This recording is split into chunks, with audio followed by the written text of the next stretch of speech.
जय हिंद दोस्तों, एक बार फिर से आप सभी का स्वागत है आपके अपने चैनल खाकी टाक में। मैं हूं आपका दोस्त, आपका भाई अनुज सिंह।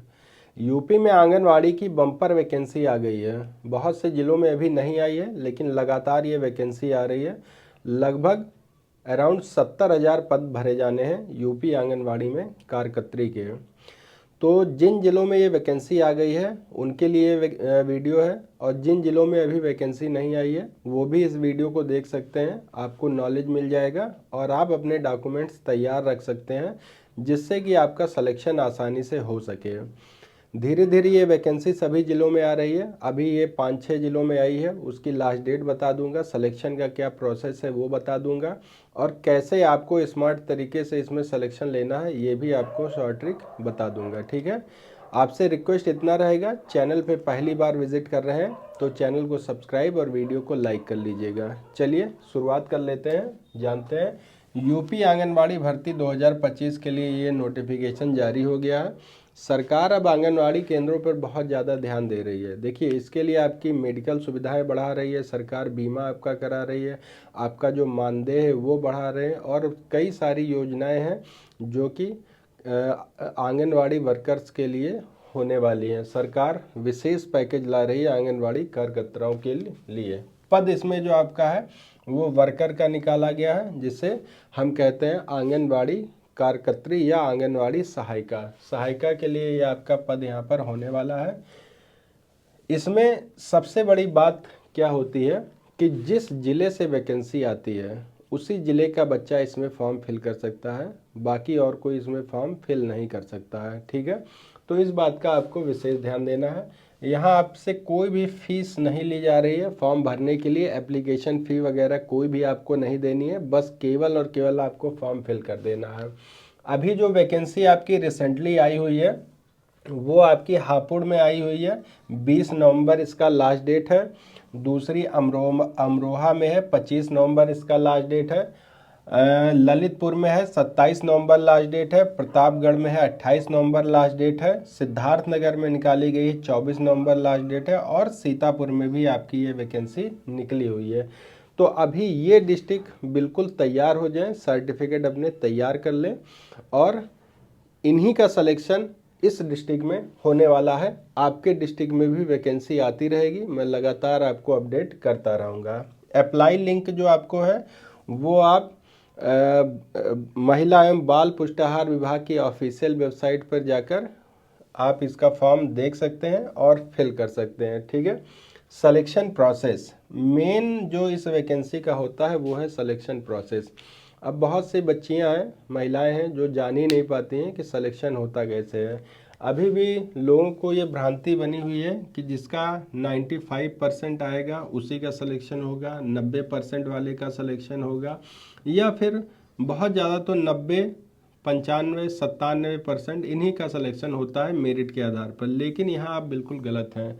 सिलेक्शन की लिस्ट आप उठाकर देखेंगे तो जो 90% वाला होता है वो फेल हो जाता है, और जो 65% जिसकी मेरिट बन रही है वो पास हो जाता है, उसका सिलेक्शन हो जाता है। सिलेक्शन क्यों हो जाता है, इसका सबसे बड़ा रीज़न क्या है कि आपकी मेरिट बनती है। मेरिट लिस्ट जो आपकी बनती है उसके कई क्राइटेरिया होते हैं। जैसे क्राइटेरिया होते हैं, अगर कोई विधवा है तो उसको ज़्यादा वेटेज मिलेगा, अगर कोई परित्याग महिला, समाज से बहिष्कृत महिला है तो उसको ज़्यादा वेटेज मिलेगा, अगर किसी के बच्चे ज़्यादा हैं, या बच्चे ज़्यादा मतलब कि अगर पति खत्म हो गए, विधवा है, बच्चे भी हैं, तो उनको ज़्यादा वेटेज मिलता है। क्वालिफ़िकेशन जो यहाँ रखी जाती है वो 12th पास रखी जाती है, इतना आप समझ रहे हैं। लेकिन 12th के बाद जिसने ग्रेजुएशन कर लिया है तो वो भी मेरिट लिस्ट में जोड़ा जाता है, जिसने पोस्ट ग्रेजुएशन किया है वो भी मेरिट लिस्ट में जोड़ा जाता है, जिसने एनसीसी सर्टिफिकेट या फिर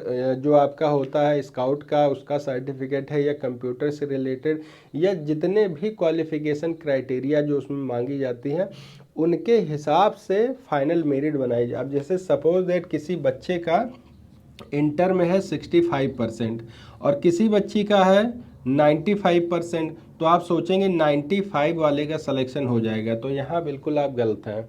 65% ये मेरिट हो गई, प्लस उसने ग्रेजुएशन किया है वो मेरिट हो गई, पोस्ट ग्रेजुएशन किया वो मेरिट हो गई, अगर मान लीजिए उसने एनसीसी किया है वो मेरिट हो गई, अगर उसने जो है स्काउट गाइड का किया वो मेरिट हो गई, फिर उसके बाद और भी क्राइटेरिया इसमें होती जाती हैं, तो उसकी मेरिट कहीं ना कहीं इस 95 वाले से ऊपर चली जाती है और उसका सिलेक्शन हो जाता है।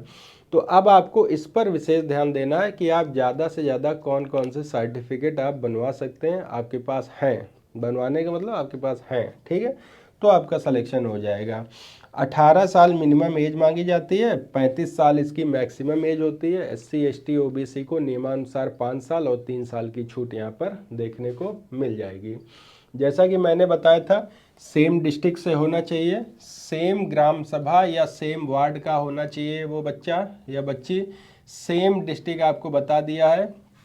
और सबसे बड़ी बात यह है कि एक परिवार से केवल एक लोगों को ही नौकरी मिलेगी। जैसे अब यहाँ पर आप फिर उसी पॉइंट को समझिए कि जैसे मान लीजिए कि किसी बच्ची का आ गया 65% मेरिट में है, दूसरे का है 64%, तो 64 और 65 दोनों एक ही परिवार के अगर हैं तो उनको ये नौकरी नहीं मिलेगी। 64 या 63 जिस अगले परिवार की बच्ची का आएगा मेरिट लिस्ट में नाम, उसको मिलेगा। यानी कि एक परिवार से दो लोगों को यहाँ पर नौकरी नहीं मिलेगी किसी भी कंडीशन में। सैलरी आपकी जो होगी वो मैंने बता दिया, मानदेय के अकॉर्डिंग इनकी सैलरी होती है। सरकार लगातार इनका मानदेय बढ़ा रही है और इस पर विशेष चर्चाएं भी चल रही हैं। तो आपकी सैलरी 100% बढ़ने वाली है, मानदेय आपका बढ़ने वाला है। बाकी इनका जो काम होता है वो लोगों को अवेयर करना, जहाँ पर जो आपका जो पुष्टाहार आता है, जो दलिया वगैरह या जो सामान आता है उनको घर घर तक लोगों को पहुंचाना और उनको अवेयर करना, सरकारी योजनाएं हैं उनको बताना, बच्चों को जागरूक करना, उनको एक अच्छी डाइट न्यूट्रिशन देना, ये उनके परिवार वालों को समझाना, और भी जो सरकार दिशा निर्देश जो आपको देती रहती है टाइम टू टाइम, वही आपका काम रहता है। सबसे बड़ी बात है इस वैकेंसी की वो ये है कि आप अपने घर में, अपने ही ग्राम सभा में, अपने ही वार्ड में नौकरी करने वाले हैं। मतलब कि आपको कहीं दूसरे डिस्ट्रिक्ट में जाने का कोई भी झंझट नहीं है।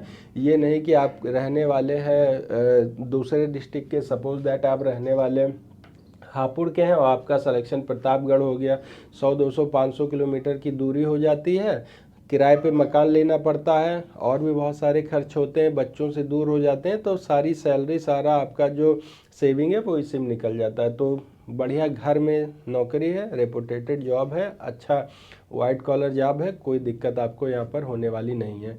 इससे रिलेटेड अगर आपके पास कोई डाउट है, कोई सवाल है, तो बेशक मुझे कर लीजिएगा, और जितनी भी डिस्ट्रिक्ट की आगे वैकेंसी आएगी उस पर मैं वीडियो बनाता रहूँगा, उसकी लास्ट डेट के बारे में आपको अवगत कराता रहूँगा। ठीक है, आज की वीडियो में फ़िलहाल इतना ही, मिलते हैं एक और इन्फॉर्मेटिव वीडियो के साथ, तब तक आप सभी को जय हिंद, जय भारत।